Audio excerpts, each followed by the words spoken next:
اپنے آپ کو حسینی کہنے والوں، کیا تم واقعی حسینی ہو؟ میں پوچھنا چاہتا ہوں ان نام نہاد مسلمانوں سے جو یہ کہتے ہیں کہ ہم حسینی ہیں، تو بتاؤ کیا حسینی نماز نہیں پڑھتے؟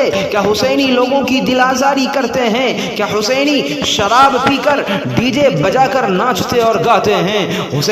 کیا حسینی پڑوسیوں کے حق کھاتے ہیں؟ کیا ان کے حقوق کھاتے ہیں؟ ارے کیا تم یہ سمجھتے ہو کہ راتوں کو جاگ کر تلوار بازی کرنا، جھرنے کھیلنا اور تعزیے بنا کر اسے ندیوں میں بہانے سے حضرت حسین رضی اللہ عنہ کی روح کو ٹھنڈک پہنچتی ہے؟ تو آؤ میں آپ کو بتاتا ہوں کہ یہ جتنے بھی فضول کام اور واہیات کام آپ کرتے ہو، یہ جتنے بھی بدعات کو آپ انجام دے رہے ہو، یہ تمام کے تمام ناجائز اور حرام ہے۔ شریعت کے اندر، دین کے اندر اس کی کوئی اصل نہیں ہے، اور اس میں حصہ لینے والے سب برابر کے شریک ہیں۔ اگر کسی نے 1 روپے سے بھی اس کے اندر مدد کی ہے تو وہ بھی اس گناہ میں شریک ہے۔ اگر تم نے پیسوں سے اس کی مدد اس میں امداد نہیں کی ہے، اگر تم نے اپنا وقت بھی اس کے اندر دیا ہے تو بھی آپ اس گناہ کے اندر شریک ہیں۔ ارے مسلمانوں، آؤ میں آپ کو بتاتا ہوں کہ حسینی کون ہے، اصل میں حسینی ہوتے کون ہیں۔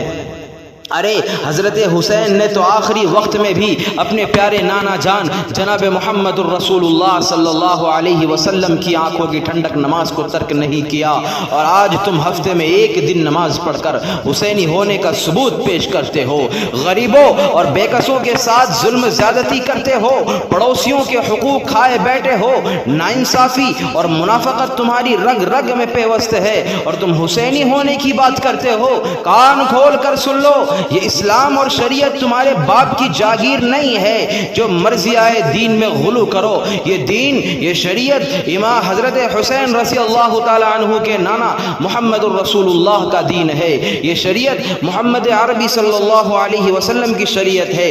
کسی کو اس کے اندر مداخلت کرنے کی قطعاً اجازت نہیں ہے، کمی بیشی کرنے کی قطعاً اجازت نہیں ہے۔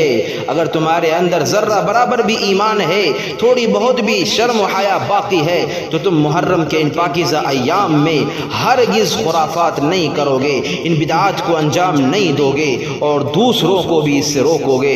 اللہ ہم سب کو عمل کی توفیق عطا فرمائے، آمین۔